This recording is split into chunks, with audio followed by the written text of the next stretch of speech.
Good afternoon. I'm Sister Pam Biehl, and Deacon Christopher Alt is here with me this afternoon. Christopher is a Jesuit Scholastic, otherwise a transitional deacon, who will be ordained in his Jesuit community this coming spring.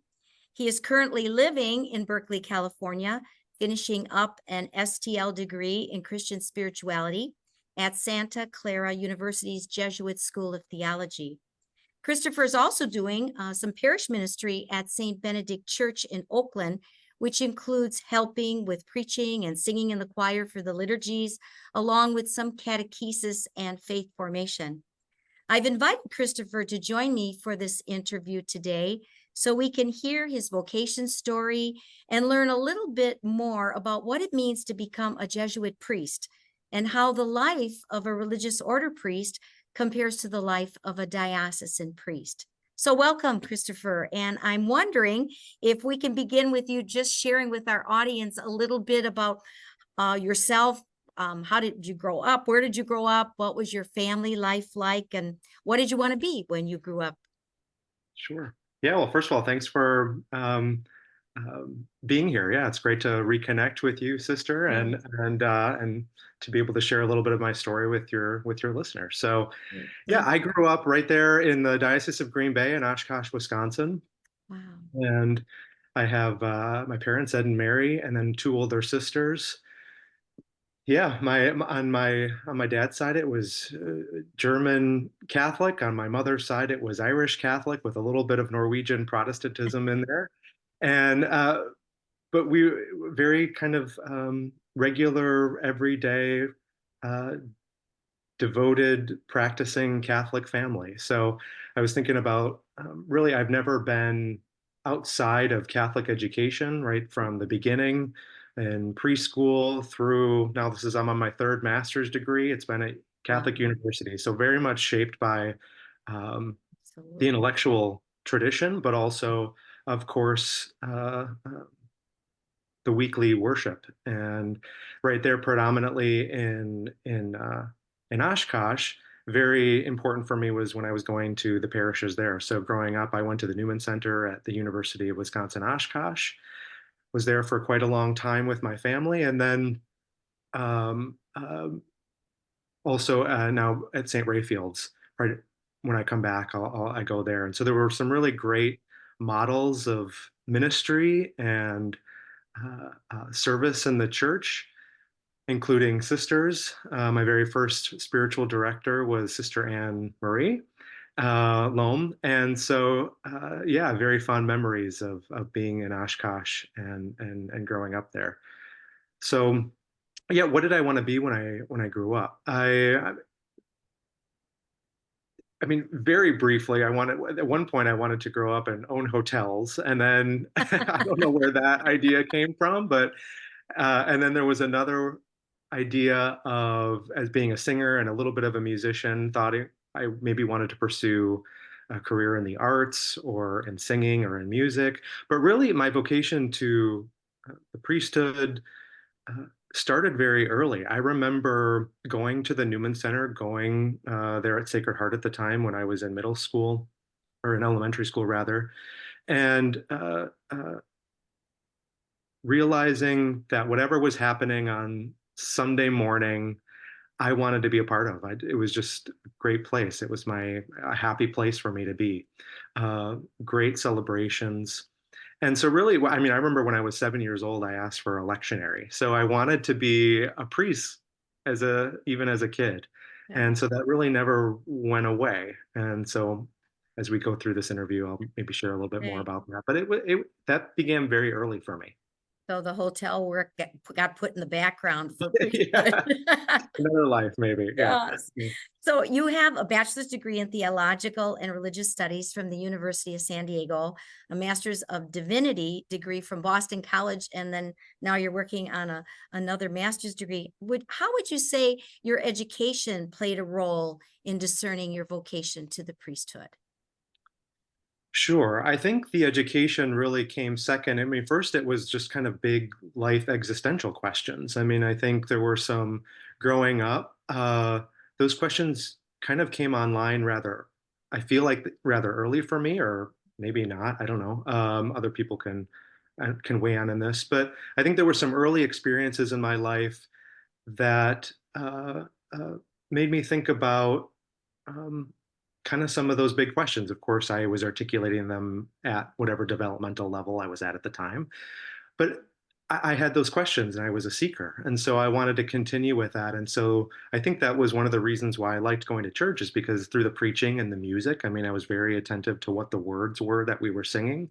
Oh, there's something really big that we come together and we gather and we not only worship, but we have questions about. So I think it really did start with that desire to want to know more. And theology and philosophy gave gave me the tools to start answering some of those questions. Of course, at the end of the day, it comes down to mystery, uh, Right. but at least it allowed me to breathe into life in a different kind of way. That's great. Thank you. So how did you decide, now you are joining the Jesuit community, how did you decide that you were called to be a Jesuit priest rather than a diocesan priest? Was that a difficult decision? Did that a whole different part of your discerning?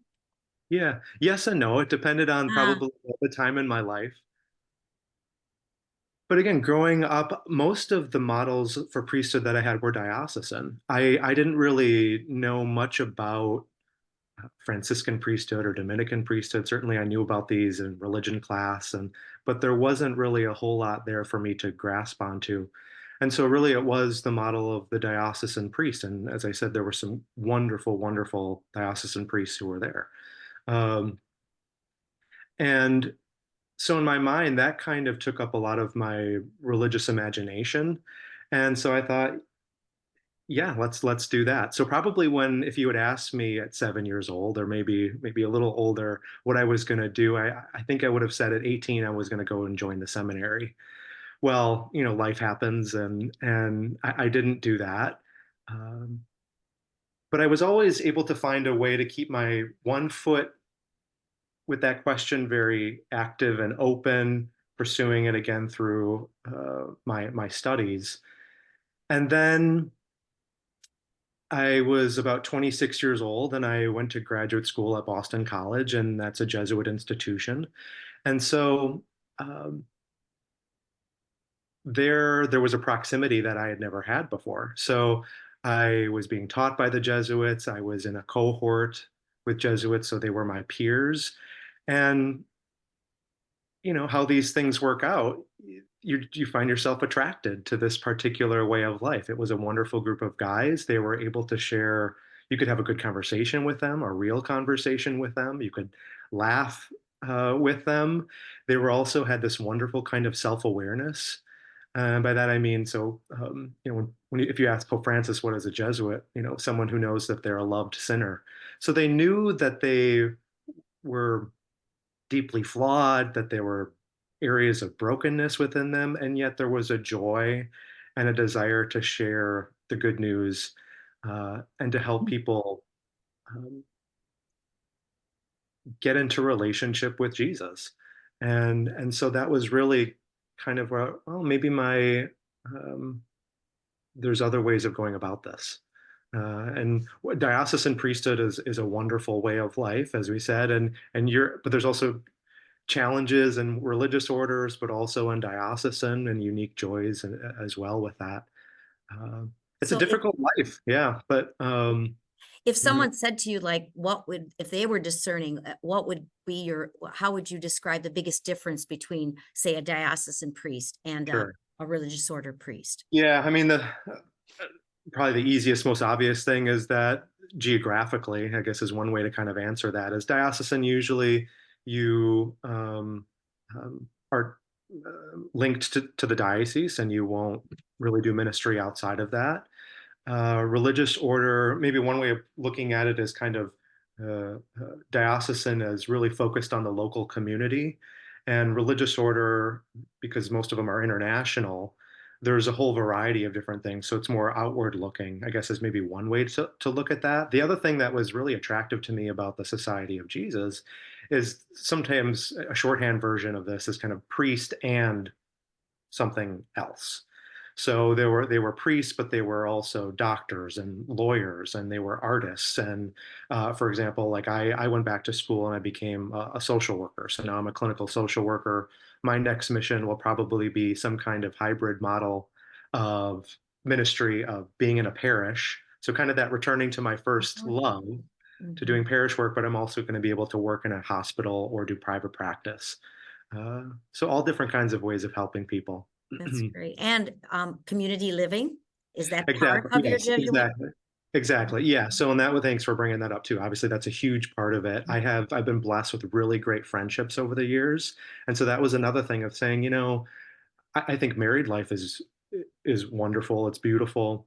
And I had thought about and discerned that for a while as well. And yet I came to realize that some of the happiest moments of my life were not being with one other person, but it was in the context of friendship. And so, yeah, here I currently live in a house with 12 other guys. Okay.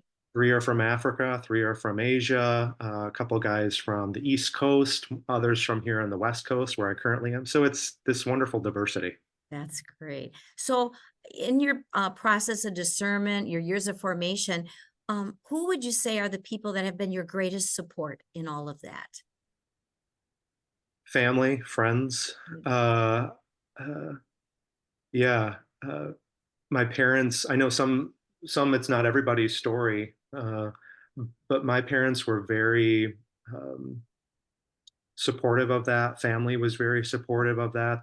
They were excited when after the kind of approach avoidance that I had with my vocation, finally saying, I think it's time to join, uh, uh, in this instant, the religious order, the Society of Jesus, and they were thrilled with that, Great. and yeah, so I can't really think of those who haven't been supportive.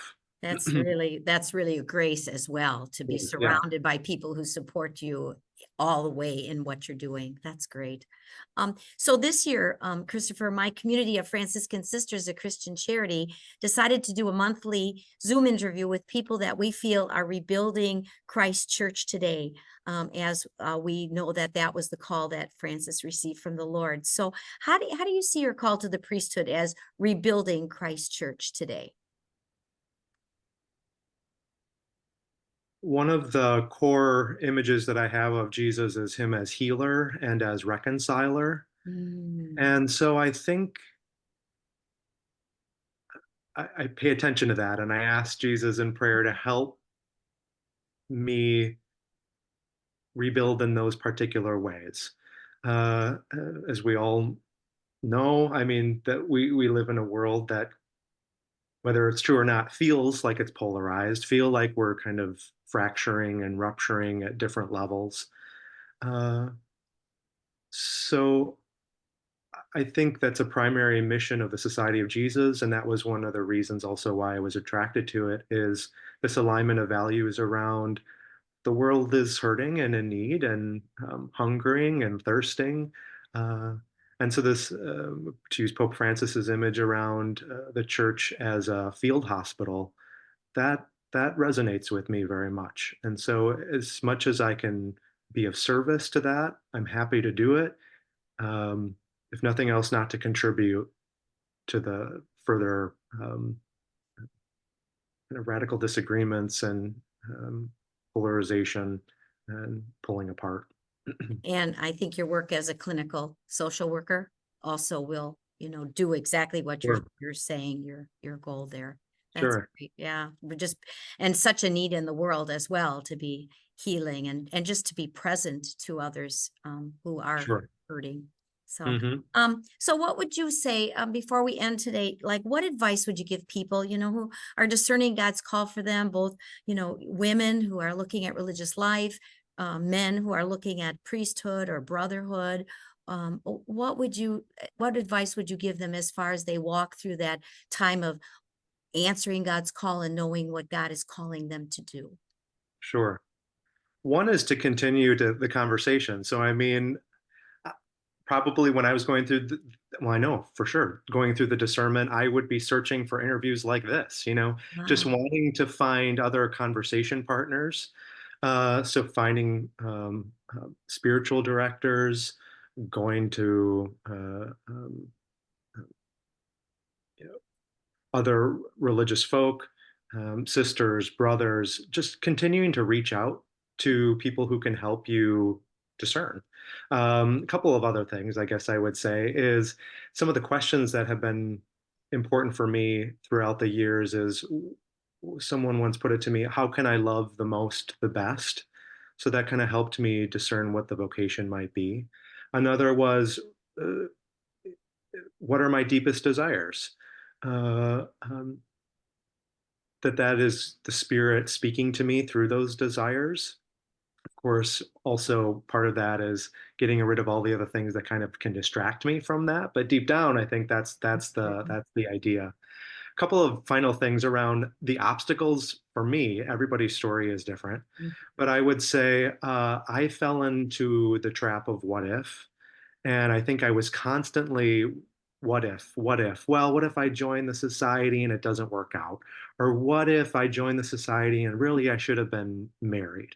Or what if I get married and I realize that really I wanted to be, my deepest desire was a priest, which is, true. So I think the what if just became a tyranny for me. I think particularly also in this world of the tyranny of choice, you go into the grocery store and there's a whole aisle full of different kinds of cereals. And it was like, I don't, that's kind of paralyzing. And so I think, again, going back to that conversation can help you kind of sift through that. A final thing I would say is realizing that vocation, while it's deeply personal, it's never private. Uh, there's an image that I prayed with a lot, and that's Botticelli's image of the Annunciation. And so it's the figure of the angel with Mary, and she's a little bit ambivalent, and I won't go into the details of my prayer with that. But behind them is, so she's in her dwelling, she's in her house, if you will. But behind is the image of a window, and you can see the city beyond that, saying that it's your vocation is going to draw you outside in some way, some shape or form, to the outside world.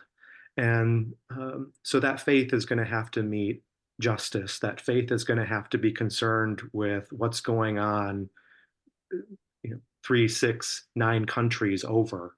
It may look different, but I would also just kind of want to keep that in mind, especially, and I think in our culture of kind of this radical individualism. Um, yes, it is between you and Jesus, but then he's going to call you into the wider world. Yeah, so we're not going to sit in our bedrooms the whole time that we have. No. Now that we've been called, that's exactly right. Thank you. Thank you so much for those insights and also sharing your story, Christopher, because I'm sure that especially what you just said about the what if, I think that will resonate with a lot of people as they think about their call and having to really make a decision and commit to something. That's a very difficult thing to do, I think, in today's world. So Yeah. thank you for saying that out loud. And we do hope that these final days of preparation for ordination are filled with grace and goodness for you as you continue to say yes to God's call. So thank you again, Christopher, and may God continue to bless and energize the good work he is doing through you every day. And thanks to all of you who took time to listen to this interview today. Thank you.